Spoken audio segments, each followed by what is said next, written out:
नमस्कार दोस्तों, आपका एजुकेशन के वीडियोस चैनल में स्वागत है। दोस्तों ध्यान रखिएगा। आज हम देखेंगे दोस्तों मार्च के थर्ड वीक का करंट अफेयर। देखते हैं दोस्तों इस हफ्ते क्या क्या इंपॉर्टेंट क्वेश्चन बन सकते हैं। आइए देखते हैं। स्विट्जरलैंड के बाद अब किस देश ने बुर्का पहनने पर प्रतिबंध लगाने का फैसला लिया है? तो ध्यान रखिएगा दोस्तों, अभी हाल ही में किसने प्रतिबंध लगाया था बुर्का पहनने पर? स्विट्जरलैंड ने। और इसके बाद अब किसने लगा दिया है? श्रीलंका ने भी दोस्तों लगा दिया है बुर्का पहनने पर प्रतिबंध सार्वजनिक स्थानों पर। ध्यान रखिएगा।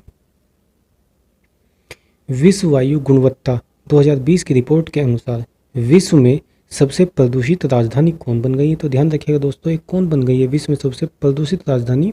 तो दोस्तों ये दिल्ली बन गई है। ध्यान रखिएगा, सबसे प्रदूषित राजधानी विश्व वायु गुणवत्ता 2020 की रिपोर्ट में। ध्यान रखिएगा आप।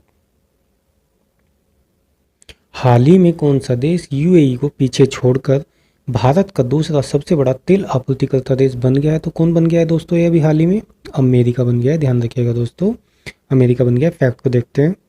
सऊदी अरब को पीछे छोड़कर अमेरिका अब भारत का दूसरा सबसे बड़ा तेल आपूर्तिकर्ता देश बन गया है। भारत विश्व का तीसरा सबसे बड़ा आयातक और उपभोक्ता भी है। ये भी बात आप ध्यान रखिएगा दोस्तों, तेल के मामले में भारत विश्व का तीसरा सबसे बड़ा आयातक और उपभोक्ता भी है। विश्व स्वास्थ्य संगठन WHO ने किस अमेरिकी दवा कंपनी की सिंगल डोज को कोरोना वैक्सीन के आपातकालीन इस्तेमाल की मंजूरी दी है? अभी हाल ही में ध्यान रखिएगा दोस्तों, WHO ने ये दी है दोस्तों जॉनसन एंड जॉनसन को। ध्यान रखिएगा, किसको दी है? जॉनसन एंड जॉनसन को। फैक्ट को देखते हैं दोस्तों।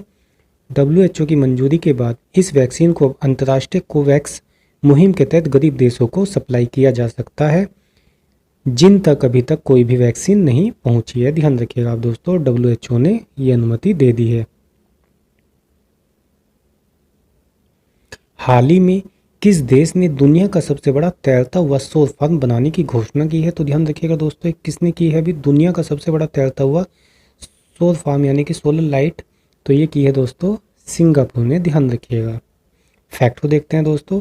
सिंगापुर सरकार 2025 तक सौर ऊर्जा के उपयोग को 4 गुना बढ़ाने का लक्ष्य लेकर चल रही है। ये भी आप ध्यान रखिएगा फैक्ट को भी। हाल ही में किस देश के प्रधानमंत्री मार्क रूटे ने चुनाव में लगातार चौथी बार जीत दर्ज की है? तो ध्यान रखिएगा दोस्तों, इन्होंने चौथी बार जीत दर्ज कहाँ की है मार्क रूटे ने? तो ये किया दोस्तों, ध्यान रखिएगा, नीदरलैंड में। दोस्तों नीदरलैंड के प्रधानमंत्री बन गए और लगातार चौथी बार इन्होंने जीत दर्ज की है। अंतर्राष्ट्रीय सौर गठबंधन के महानिदेशक के रूप में हाल ही में किसने पदभार संभाला है? तो ध्यान रखिएगा दोस्तों, अंतर्राष्ट्रीय सौर गठबंधन के महानिदेशक के रूप में अजय माथुर ने भी हाल ही में पदभार संभाला है। ध्यान रखिएगा आप।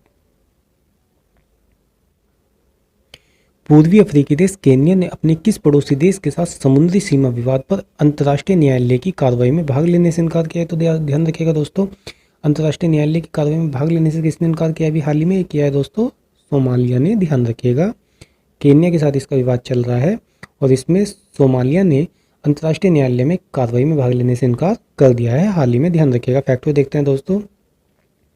सोमालिया और केन्या के बीच हिंद महासागर में समुद्री सीमा के परिसीमन को लेकर विवाद है। अंतर्राष्ट्रीय न्यायालय की अगर स्थापना की बात करें तो दोस्तों ध्यान रखिएगा 1945 में संयुक्त राष्ट्र चार्टर के द्वारा की गई है। फैक्ट को भी आप ध्यान रखिएगा। विश्व बैंक ने बांग्लादेश की मदद के लिए कितने मिलियन अमेरिकी डॉलर की मंजूरी दी है अभी हाल ही में? तो ध्यान रखिएगा दोस्तों, विश्व बैंक ने बांग्लादेश की मदद के लिए कितने अमेरिकी डॉलर की मंजूरी दी हाल ही में? तो दी है दोस्तों 200 मिलियन डॉलर की। ध्यान रखिएगा। फैक्ट को देखते हैं दोस्तों। इस राशि का उपयोग निम्न आय वाले शहरी युवाओं को सहायता और सेवा प्रदान करने के लिए किया जाएगा जो कोविड-19 महामारी से प्रभावित हुए हैं और प्रवासी जो अपनी नौकरियां खो चुके हैं या कोविड-19 महामारी के बीच देश लौटना पड़ा है। यह परियोजना लगभग 2 लाख प्रवासियों को मदद करेगी। इससे उन्हें दोबारा प्रवास की तैयारी करने में भी मदद मिलेगी। ध्यान रखिएगा आप दोस्तों फैक्ट को भी। प्रधानमंत्री नरेंद्र मोदी के किस प्रमुख सलाहकार ने निजी कारणों से अपने पद से इस्तीफा दिया है? तो ध्यान रखिएगा दोस्तों, अभी हाल ही में किस प्रमुख सलाहकार ने निजी पद से इस्तीफा दे दिया है प्रधानमंत्री के? तो ये दिया है दोस्तों PK सिन्हा ने। ध्यान रखिएगा आप, PK सिन्हा ने, जो कि प्रधानमंत्री के प्रमुख सलाहकार थे, इन्होंने अपने पद से निजी कारणों से इस्तीफा दे दिया है।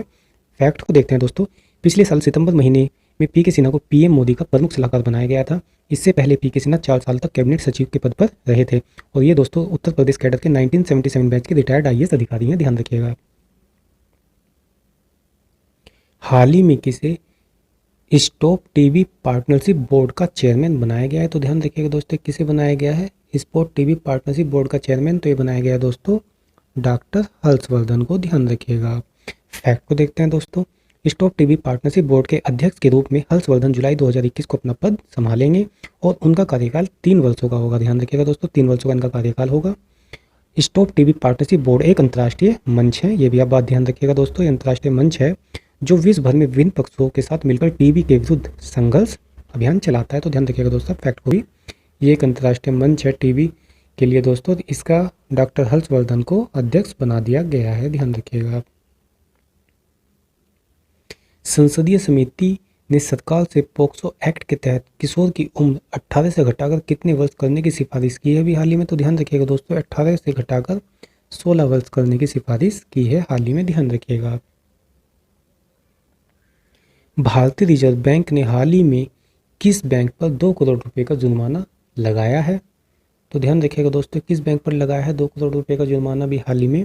तो दोस्तों ये लगाया है एसबीआई पर हाल ही में, ध्यान रखिएगा एसबीआई पर।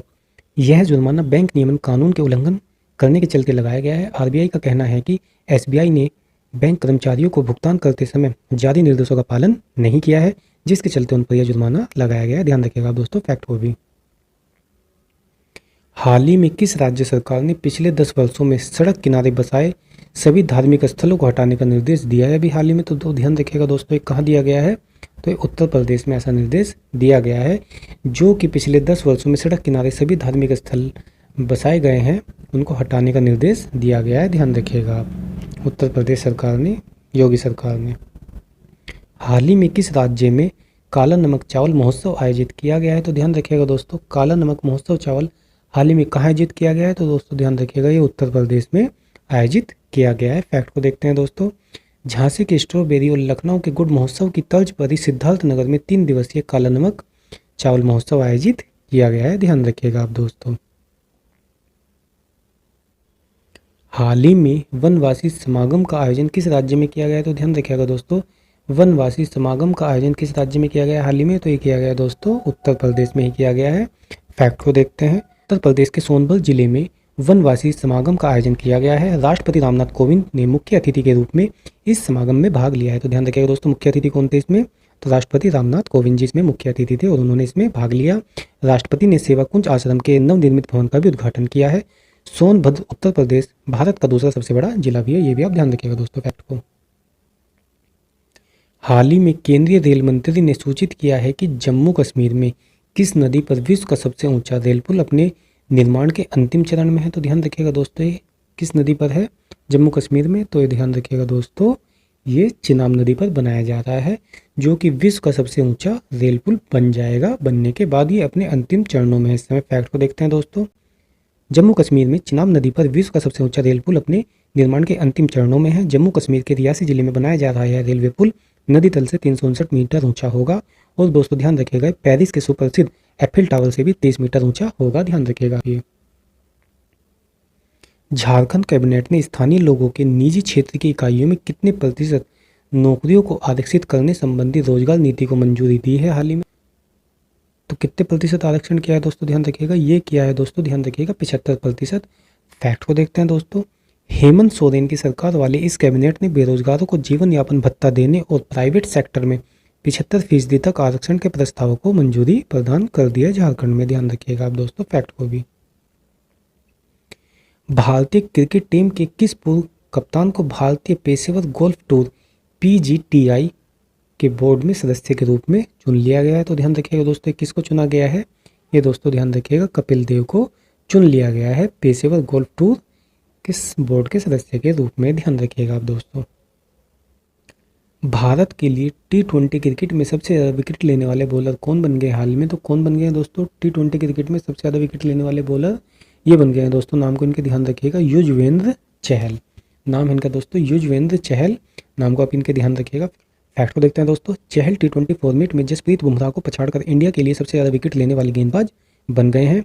इस विकेट के साथ ही इंटरनेशनल T20 में चहल के विकेटों की संख्या 60 हो गई है और T20 इंटरनेशनल में जसप्रीत बुमराह 50 मैचों में 59 विकेट ले चुके हैं। तो दोस्तों ध्यान रखिएगा फैक्ट को भी।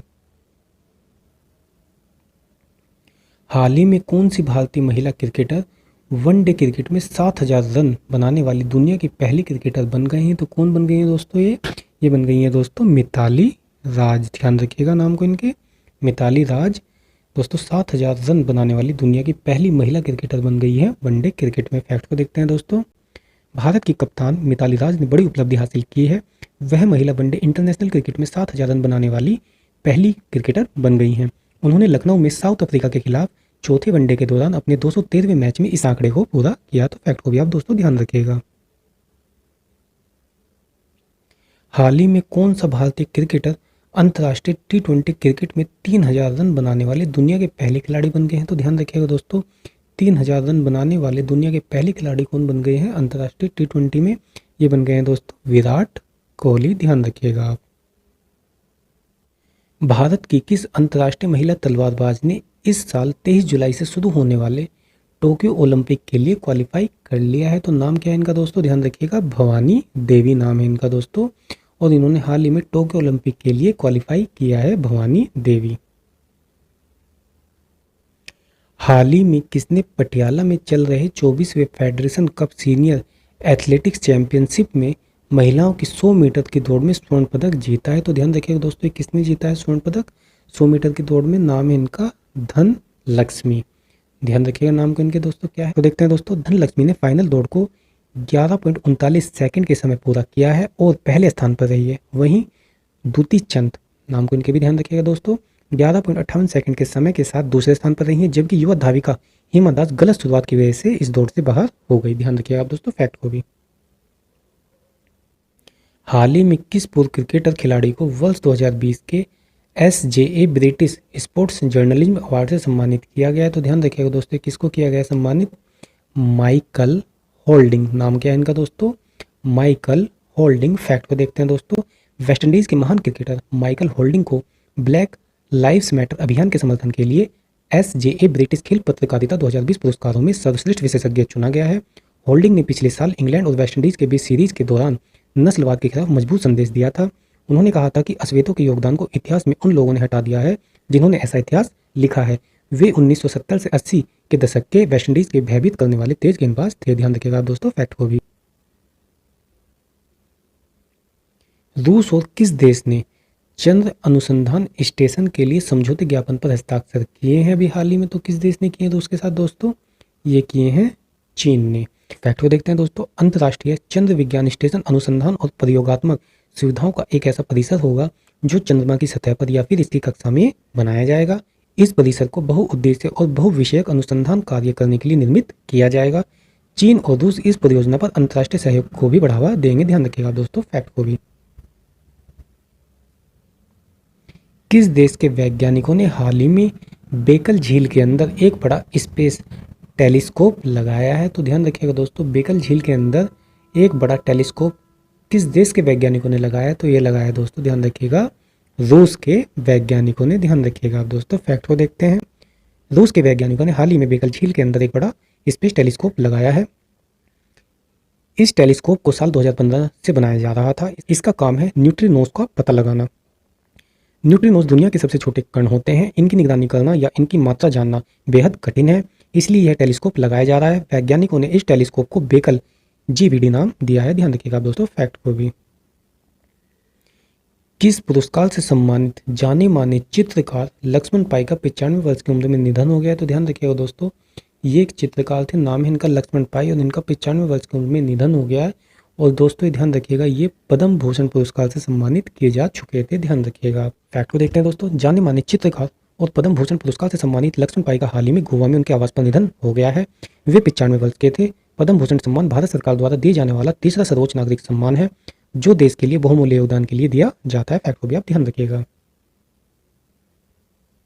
हाल ही में किस देश के राष्ट्रपति जॉन मेगुफूली का 61 वर्ष की उम्र में निधन हो गया? तो ध्यान रखिएगा दोस्तों, ये किस देश के राष्ट्रपति थे? जॉन मेगुफूली का, और इनका 61 वर्ष की उम्र में निधन हो गया। तो ये दोस्तों ध्यान रखिएगा, तंजानिया के राष्ट्रपति थे। फैक्ट को देखते हैं दोस्तों, तंजानिया के राष्ट्रपति जॉन मेगुफूली 2015 में राष्ट्रपति के रूप में पहली बार नियुक्त हुए थे। उन्हें इसके बाद साल 2020 में दोबारा प्रेसिडेंट चुना गया था। ध्यान रखिएगा आप दोस्तों, इनका हाल ही में निधन हो गया है। विश्व उपभोक्ता दिवस किस दिन मनाया जाता है? तो ध्यान रखिएगा दोस्तों, किस दिन मनाया जाता है विश्व उपभोक्ता दिवस? ये मनाया जाता है दोस्तों 15 मार्च को। फैक्ट को देखते हैं दोस्तों। इस अवसर पर उपभोक्ताओं को उनके कंज्यूमर राइट अथवा उपभोक्ता अधिकारों के प्रति जागरूक करने के लिए विभिन्न कार्यक्रम आयोजित किए जाते हैं।